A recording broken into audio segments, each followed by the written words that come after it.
내 피가 묻은 이 금삼을 보관했다가 훗날 내 아들이 왕이 되면 반드시 전해다오. 그리고 말해다오. 내 어머니는 억울하게 죽어갔노라고. 1482년 가을 한양 동대문 인근의 초라한 집 마당입니다. 한때 조선의 국모였던 여인이 흙바닥에 엎드려 있습니다. 그녀 앞에는 서슬 퍼런 사약 사발이 놓여 있었습니다. 가슴을 찢는 통곡과 함께 그녀가 건넨 것은 붉은 저고리였습니다. 피로 얼룩진 이 옷은 훗날 금삼이라 불리게 됩니다. 비 내리는 마당에 들이닥친 의금부 관원들의 눈빛은 차가웠습니다. 집안 곳곳에서는 억눌린 비명이 터져 나왔습니다. 왕의 아내이자 훗날 왕이 될 아이의 어머니였던 여인. 그녀는 왜 차가운 바닥에서 사약을 마셔야 했을까요? 도대체 누가 무엇이 이토록 처절한 비극을 만든 것일까요? 중전에서 죄인으로 패비 윤 씨를 죽음으로 몰아넣은 진짜 범인. 그 비극적인 진실을 지금부터 추적해 보겠습니다. 본격적으로 들어가기 전에 이 이야기를 위해 조선 왕조실록 성종실록과 연산군일기 그리고 야사인 연려실 기술의 기록들을 직접 확인했습니다. 구독과 좋아요는 역사 라디오를 계속 만드는 힘이 됩니다. 감사합니다. 이 거대한 비극의 실타래를 풀기 위해서는 시계를 10여 년 전으로 되돌려야 합니다. 1473년 조선 제9대 임금 성종이 즉위한 지 얼마 안 된 시기입니다. 당시 조선 왕실은 큰 고민에 빠져 있었습니다. 성종의 첫 아내인 공예왕후가 19에 세상을 떠났기 때문입니다. 비어버린 중전의 자리는 곧 권력의 공백을 의미했습니다. 한명회를 비롯한 훈구 대신들은 저마다 중전 후보를 추천했습니다. 자신들의 입지를 다지기 위한 치열한 눈치 싸움이 벌어졌습니다. 하지만 성종의 선택은 모두의 예상을 빗나갔습니다. 성종은 세도가의 딸을 고르는 대신 후궁이었던 윤 씨를 지목합니다. 가문은 미천하지만 성품이 현숙하다는 것이 이유였습니다. 사실 윤 씨의 가문은 몰락한 선비 집안이었습니다. 아버지는 일찍 여의었고 어머니가 홀로 어렵게 딸을 키웠습니다. 그런 그녀가 조선의 왕비가 된 것은 그야말로 사건이었습니다. 백성들은 가난한 집딸이 중전이 되었다며 환호했습니다. 성종 역시 입궐 초기에는 윤 씨를 지극히 아꼈습니다. 중전이 된 지 불과 몇 달 만에 윤 씨는 아들을 낳았습니다. 그 아이가 훗날 조선을 피바람으로 물들이게 될 원자 융입니다. 남편의 사랑과 아들의 탄생을 모두 손에 쥐었습니다. 윤 씨의 앞날에는 탄탄대로만 펼쳐질 것 같았습니다. 하지만 화려한 궁궐의 담벼락 안쪽은 겉보기와 달랐습니다. 기록에 따르면 중전이 된 직후부터 그녀가 변했다고 합니다. 정확히 말하면 환경이 그녀를 극한으로 몰아넣기 시작했습니다. 성종은 성군이었으나 수많은 후궁을 거느린 바람둥이였습니다. 밤마다 다른 여인의 처소로 향하는 왕의 발소리. 그 소리는 중전 윤 씨의 가슴에 깊은 상처를 남겼습니다. 여기에 또 하나의 거대한 벽이 있었습니다. 바로 시어머니인 인수대비였습니다. 인수대비는 유교 경전에 능통하고 성품이 매우 엄격했습니다. 가난한 집 출신인 며느리의 행동은 사사건건 못마땅했습니다. 고부 갈등과 남편의 외도는 중전을 불안하게 만들었습니다. 불안은 이내 도끼가 되어 궁궐을 떠돌기 시작했습니다. 당대 사람들은 중전 마마가 변했다고 수군거렸습니다. 이것은 윤 씨 개인의 문제였을까요? 아니면 그녀를 끌어내리려던 거대한 음모의 시작이었을까요? 1477년 중전의 처소에서 독약이 발견되는 사건이 벌어집니다. 저주가 담긴 책과 비상이 발견된 초유의 사태였습니다. 이것이 그녀를 사약으로 몰고 갈 첫 번째 위기였습니다. 성종은 왜 그토록 사랑했던 아내를 의심하게 되었을까요? 비극은 이제 막 서막을 올렸을 뿐입니다. 신데렐라에서 죄인이 되어가는 그 험난한 여정 속에는 우리가 몰랐던 궁중 권력의 비정한 계산이 숨어 있었습니다. 패비 윤 씨의 마지막은 사약이라는 비극으로 끝을 맺었습니다. 하지만 그녀가 처음부터 버림받은 여인이었던 것은 아닙니다. 오히려 그녀의 출발은 조선에서 가장 극적인 신분 상승이었습니다. 이름 없는 가난한 집 딸이 어떻게 중전의 자리에 올랐을까요? 그 놀라운 배경을 조금 더 자세히 들여다보겠습니다. 윤 씨는 하만 윤 씨 가문이 딸로 태어났습니다. 명문가이긴 했으나 그녀의 어린 시절은 참으로 고달팠습니다. 아버지는 그녀가 채 자라기도 전에 세상을 떠났습니다. 어머니와 윤 씨는 끼니를 걱정해야 할 만큼 가난했습니다. 당시 조선에서 아버지가 없는 가난한 양반과 딸의 선택지는 적었습니다. 그런데 1473년 그녀의 운명을 바꿀 기회가 찾아옵니다. 성종의 후궁을 뽑는 간택이 열린 것입니다. 이때 윤 씨가 궁에 들어온 것은 권력의 뒷배 때문이 아니었습니다. 오히려 성종의 할머니 자성 대비는 소박한 아이를 찾고 있었습니다. 가문은 약하지만 성품이 단정한 아이가 선택 기준이었습니다. 윤 씨는 그 조건에 완벽히 부합하는 인물이었습니다. 집안에서 바느질하며 어머니를 돕던 소녀가 수기가 되었습니다. 하루아침에 궁궐의 정식 후궁이라는 자리에 오른 것입니다. 하지만 궁궐은 결코 호락호락한 곳이 아니었습니다. 성종의 주변에는 이미 명문가 출신의 후궁들이 즐비했습니다. 그들은 화려한 비단을 걸치고 가문의 힘으로 윤 씨를 따돌렸습니다. 하지만 성종의 마음은 오히려 윤 씨에게 기울었습니다. 왕은 밤늦게까지 홀로 책을 읽는 윤 씨를 지극히 아꼈습니다. 화려한 후궁들보다 정숙하게 자리를 지키는 그녀를 더 찾았습니다. 1474년 성종의 정비였던 공해왕후가 세상을 떠났습니다. 조선의 국모 자리가 비게 되자 상황은 급변하기 시작합니다. 성종은 이미 궁에 있던 윤 씨를 중전으로 삼겠다고 선언합니다. 신하들은 가문이 번성한 집안에서 나와야 한다며 반대했습니다. 그러나 성종은 끝내 윤 씨를 새 중전으로 책봉합니다. 가난한 초가집 소녀가 구중궁궐의 주인이 된 순간이었습니다. 온 나라가 왕께서 진정한 사랑을 찾으셨다며 들썩였습니다. 중전이 된 지 얼마 지나지 않아 윤 씨는 아들을 낳았습니다. 권력의 정점에 선 그녀는 세상에서 가장 행복해 보였습니다. 하지만 바로 이 영광의 순간이 비극의 씨앗이 되었습니다. 중전이 된 윤 씨와 성종의 사이에는 균열이 생기기 시작합니다. 왕은 한 여자의 남편이 아닌 절대 군주의 모습을 보였습니다. 성종의 총애가 분산될수록 윤 씨의 가슴엔 질투가 싹 텄습니다. 특히 그녀를 괴롭혔던 것은 시어머니 인수대비였습니다. 인수대비는 윤 씨의 소탈한 행동을 천박함이라 지적했습니다. 엄격한 여운을 강요하는 시어머니는 큰 칼날과 같았습니다. 훗날 그녀가 사약을 마시게 되는 결정적인 갈등이었습니다. 그러던 1477년 어느 밤 중전의 처소에서 비명이 터졌습니다. 성종의 명을 받은 상궁들이 윤 씨의 방을 급습한 것입니다. 그곳에서 발견된 물건은 모두를 경악하게 만들었습니다. 옷장 깊숙한 곳에서 저주의 글귀와 비상이 발견되었습니다. 중전이 후궁들을 죽이려 한다는 소문이 대궐을 덮었습니다. 사랑으로 시작된 결혼이 의심과 공포의 전쟁터가 되었습니다. 과연 이 독약은 정말 윤 씨가 직접 숨긴 것이었을까요? 아니면 그녀를 몰아내기 위해 누군가 파놓은 함정이었을까요? 분명한 것은 성종이 더는 윤 씨를 예전처럼 보지 않았다는 사실입니다. 화려한 신데렐라의 무도회는 그렇게 끝이 나고 있었습니다. 차가운 현실의 단두대가 서서히 모습을 드러내기 시작했습니다. 중전에서 죄인으로 떨어지는 비극적인 내리막의 시작이었습니다. 과연 이 여인을 죽음으로 몰아넣은 진짜 범인은 누구였을까요? 가난한 집안의 딸로 태어나 중전이 된 윤 씨의 기적 같은 삶. 하지만 그 기적은 1477년 발견된 불길한 물건들과 함께 깨졌습니다. 왕비의 처소에서 독약인 비상과 저주의 책이 나온 것입니다. 이 소식은 조정과 백성들 사이에 커다란 충격을 던졌습니다. 화려한 궁궐이라는 감옥 안에서 그녀가 겪은 압박은 무엇이었을까요? 성종실록에 기록된 이 사건의 전말은 대단히 구체적입니다.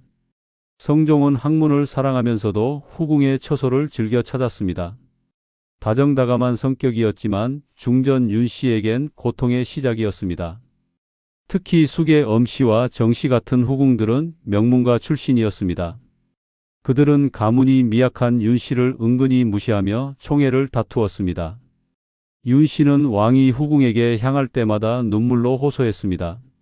어찌 나를 이토록 외롭게 하느냐며 서운함을 내비쳤습니다. 하지만 조선의 국법은 왕비의 질투를 결코 허용하지 않았습니다. 투기는 왕실의 질서를 어지럽히는 대역죄로 취급되었습니다. 불안이 커질수록 그녀의 행동도 극단적으로 변해갔습니다.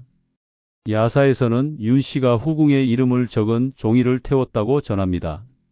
그 죄를 왕의 음식에 섞으려 했다는 흉흉한 소문도 돌았습니다.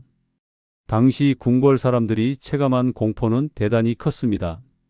중전이 밤마다 머리를 풀고 방 안을 서성인다는 목격담, 후궁의 처소를 노려보며 저주를 내뱉는다는 말도 퍼졌습니다. 그런데 여기서 우리는 한 가지 의문을 가져야 합니다. 평소 정숙했던 윤씨가 왜 이토록 서툰 증거를 남겼을까요? 당시 조정의 여론은 크게 두 갈래로 갈리고 있었습니다. 하나는 윤씨의 투기가 도를 넘었다는 비판이었습니다. 다른 하나는 그녀를 몰아내기 위한 세력들의 함정이라는 의심입니다. 특히 후궁 정씨와 엄씨는 윤씨가 중전이 된 것에 불만이 컸습니다. 그들은 시어머니 인수대비에게 매일같이 험담을 늘어놓았습니다. 인수대비에게 윤씨의 눈물은 왕을 현혹하는 독과 같았습니다. 며느리의 화는 왕권에 도전하는 반역으로 보였습니다.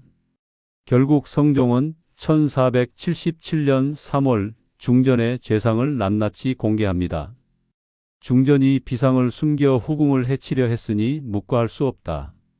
왕의 일갈의 대신들은 엎드렸으나 바로 폐위되지는 않았습니다.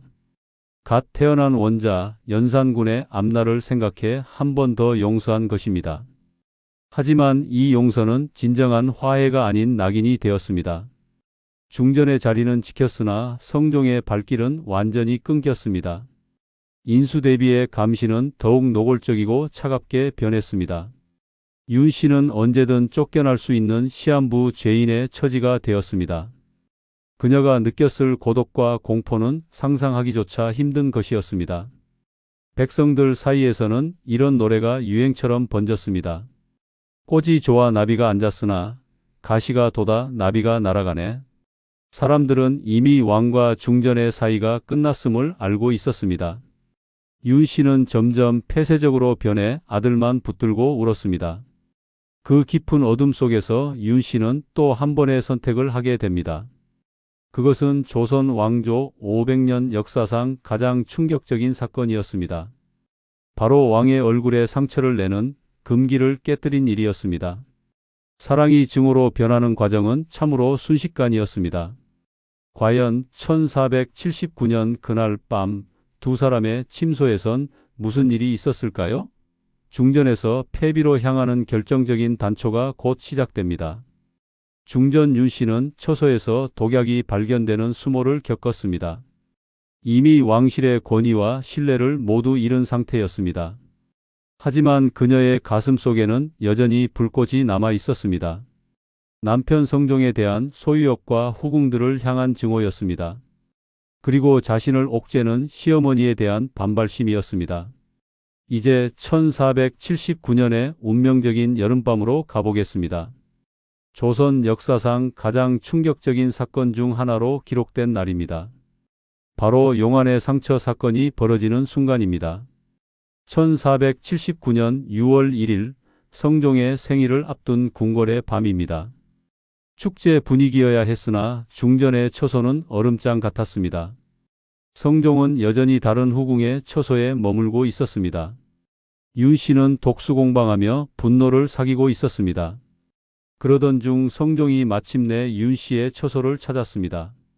오랜만에 마주 앉았으나 따뜻한 대화는 없었습니다. 부부 사이에는 날카로운 가시가 돋친 말들만 오갔습니다. 격분한 윤씨는 참지 못하고 자리에서 일어났습니다. 그 과정에서 격렬한 소란이 벌어지고 말았습니다. 다음 날 아침 성종의 얼굴에는 선명한 자국이 남았습니다. 왕의 몸은 곧 국가의 상징이며 존엄 그 자체입니다. 왕의 얼굴에 상처를 낸 것은 단순한 부부 싸움이 아닙니다. 국왕의 권위에 대한 정면 도전이자 반역으로 간주되었습니다. 성종은 거울 속에 비친 자신의 상처를 보며 차갑게 식었습니다. 윤 씨를 지켜주려 했던 마지막 애정마저 끊어지는 순간입니다. 인수대비는 이 소식을 듣고 불같이 화를 내며 외쳤습니다. 어찌 이런 요물이 나라의 어머니 노릇을 한단 말이냐. 사건 발생 다음 날인 6월 2일 폐위가 선언되었습니다. 대신들이 반대할 틈도 없이 윤 씨는 중전에서 쫓겨났습니다. 화려한 가마를 타고 입궐했던 가난한 집안의 소녀. 이제 죄인이 되어 초라한 수레에 실려 대궐문을 나섰습니다. 여기서 우리는 다시 한번 근본적인 질문을 던져야 합니다. 과연 윤 씨를 죽음으로 몰아넣은 진짜 범인은 누구일까요? 단순히 그녀의 성격이 나빠서 죽어야 했던 것일까요? 실록의 기록을 파헤쳐 보면 그 이면은 훨씬 잔혹합니다. 윤 씨가 쫓겨난 후에도 3년 동안은 살아 있었습니다. 그녀를 죽음으로 밀어넣은 것은 역설적이게도 아들이었습니다. 그녀의 아들이 왕이 될 자격을 갖추고 있었기 때문입니다. 훗날 원자가 왕이 되면 폐비의 원한을 갚으려 하지 않을까?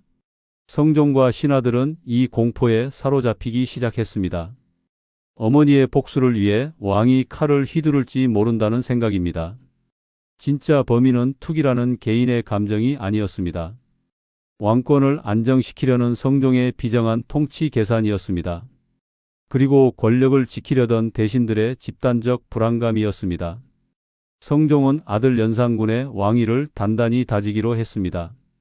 그 방법으로 아내를 죽이겠다는 비정한 결단을 내렸습니다. 기록에 따르면 사가의 윤 씨는 잘못을 뉘우치고 있었습니다. 성종이 내시를 보내 살폈을 때 그녀는 왕을 기다렸습니다. 하지만 그녀를 제거하려던 세력들은 거짓을 보고했습니다. 폐비가 여전히 원망하며 화려하게 지낸다고 말입니다. 이 거짓 보고가 성종의 분노에 기름을 부었습니다. 마침내 사약을 내린다는 돌이킬 수 없는 명령이 떨어졌습니다. 사랑했던 남편의 손에 의해 한 여인의 생이 꺾였습니다. 이것이 조선 왕실이 숨기고 싶어 했던 비정한 진실입니다. 하지만 이야기는 여기서 끝이 나지 않았습니다.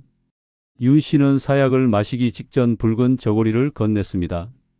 피 묻은 금삼이 불러올 피바람을 누구도 짐작하지 못했습니다. 왜 그녀는 끝내 침묵하지 않고 기록을 남겼던 것일까요? 그 선택이 남긴 상흔을 이제 더 자세히 살펴보겠습니다. 폐비 윤 씨는 단순히 투기 때문에 쫓겨난 것이 아니었습니다. 왕권 안정이라는 비정한 정치적 계산 아래 희생되었습니다. 이제 우리는 조금 더 근본적인 질문을 던져야 합니다. 한때 사랑했던 아내에게 사약을 내린 성종의 속사정은 무엇일까요?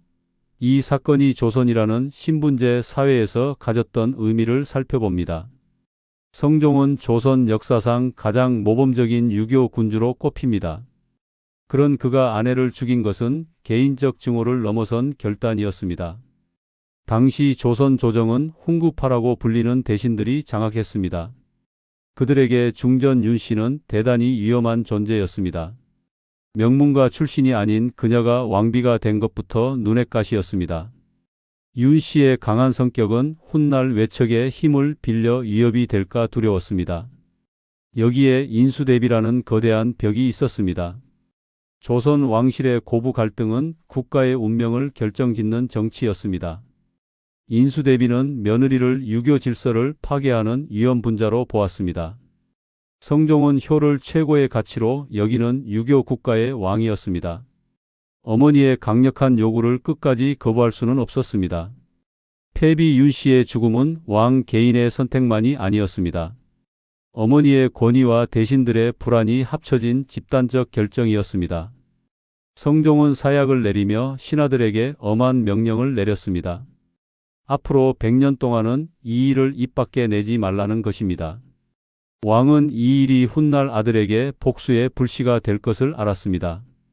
하지만 성종은 당장의 혼란을 막기 위해 현재의 평온을 택했습니다. 이는 마치 우리 사회의 갈등을 근본적으로 해결하지 않고 누군가 한 명을 희생시켜 상황을 모면하려는 모습과 닮았습니다. 직장이나 사회생활에서 사내 정치 때문에 밀려나는 일들이 있습니다. 패비 윤 씨의 처지도 이와 비슷했습니다. 그녀는 궁궐이라는 거대한 조직에서 소외된 이방인이었습니다. 든든한 뒷배도 없었고 감정을 세련되게 숨길 줄도 몰랐습니다. 그녀가 택한 투기라는 방식은 고립시키는 빌미가 되었습니다. 역사가들은 성종을 비정한 성군이라 평가하기도 합니다. 국가의 시스템을 지키기 위해 아내를 버렸다는 뜻입니다. 하지만 그 시스템이 누구를 위한 것이었는지는 의문이 남습니다. 윤 씨가 죽은 뒤 성종은 다른 후궁들을 총애하며 평화를 찾았습니다. 그러나 그 평화는 잠시 빌려온 거짓된 것이었습니다. 어머니를 잃은 어린 아들의 가슴엔 이미 시커먼 재가 쌓였습니다. 이 사건은 조선 왕조의 가장 아픈 손가락으로 남았습니다. 사가에서 피 묻은 금삼을 안고 죽어간 여인. 그 사실을 모른 채 왕실의 아들로 자라난 연산군. 이 부조리한 공조는 오래가지 못했습니다. 성종이 감추려 했던 진실이 세상 밖으로 나오는 순간입니다. 조선은 한 번도 경험하지 못한 광풍에 휩싸이게 됩니다. 피 묻은 금삼이 불러온 파국은 어떤 모습이었을까요? 성종은 비정한 결단을 내리고 차가운 권력의 논리를 선택했습니다. 내가 죽은 뒤 100년 동안은 이 일을 입 밖에도 내지 말라. 이 유언은 거대한 판도라의 상자를 자물쇠로 채우는 것이었습니다. 하지만 진실은 가둔다고 해서 사라지는 것이 아니었습니다. 여인이 세상을 떠난 지 20여 년이 흐른 뒤였습니다. 굳게 닫혔던 그 봉인은 처참하게 뚫리고 맙니다. 성종이 떠나고 7살의 어머니를 잃은 원자가 즉위했습니다. 그가 바로 조선의 제10대 임금 연산군입니다. 즉위 초기에 그는 의외로 성실하고 조용한 임금이었습니다. 어머니의 죽음에 대해 막연한 소문만 들었을 뿐이었습니다. 그 구체적인 전말은 알지 못하는 상태였습니다. 그러나 1504년 연산군 10년이 되던 해에 사건이 터집니다. 외할머니 신씨가 간직해왔던 물건이 손에 전달된 것입니다. 그것은 단순한 옷 한 벌이 아니었습니다. 어머니가 사약을 마시고 피를 토하며 남긴 처절한 기록이었습니다. 실록은 그날의 풍경을 아주 생생하게 전하고 있습니다. 금삼을 받아든 연산군은 밤새 통곡하며 식음을 전폐했습니다. 이내 슬픔은 광기로 변해 궁궐을 휘감기 시작했습니다. 내 어머니를 죽인 자가 누구냐? 는 외침이 터졌습니다. 잔혹한 숙청인 갑자사와의 서막이 오른 것입니다. 연산군은 어머니의 죽음에 동조한 대신들을 부관참시했습니다. 성종의 총애를 받았던 후궁들을 처참하게 살해했습니다. 심지어 할머니인 인수대비를 머리로 들이받는 폐륜을 저질렀습니다. 인수대비는 그 충격으로 얼마 뒤 세상을 떠나고 맙니다. 한 여인의 비극이 대를 이어 왕실을 피로 물들였습니다. 오늘날의 시각에서 이 사건을 돌아보면 참 많은 생각이 듭니다. 만약 성종이 사사 대신 소통을 선택했다면 어땠을까요? 인수대비가 며느리를 조금만 더 따뜻하게 보듬었다면 어땠을까요? 조선의 역사는 폭군이 아닌 성군 연산군을 기록했을지도 모릅니다. 사실 우리네 삶도 이와 크게 다르지 않을 것입니다. 명절에 모인 가족이 사소한 말다툼 끝에 등을 돌리기도 합니다. 부모의 해묵은 감정이 자식에게 대물림되어 상처를 줍니다. 옛날이나 지금이나 사람 사는 모습은 참으로 닮아 있습니다. 이 비극은 증오의 대물림이 얼마나 무서운지 보여주는 거울입니다.